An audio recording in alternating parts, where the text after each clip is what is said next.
ఒకప్పుడు దేవలోకంలో మహర్షుల మధ్య ఒక వాదన మొదలైంది. శివుడు గొప్పవాడా? అని వారు తర్కించసాగారు.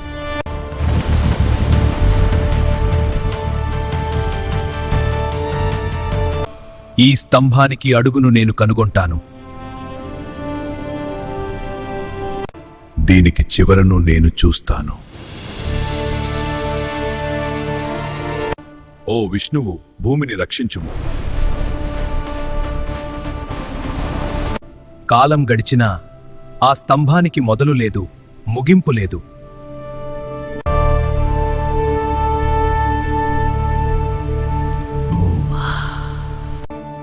ఈ శక్తి మనకంటే గొప్పది.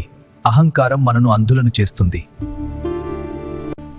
నిజమైన దైవత్వం ఏకత్వంలోనే ఉంది. అప్పుడు ఆ జ్యోతిర్లింగం 2 దేవరూపాలుగా మారింది. విష్ణువు మరియు శివుడు ఒకే వెలుగులో నిలిచారు. విష్ణువు సృష్టిని కాపాడతాడు, శివుడు సృష్టిని మారుస్తాడు.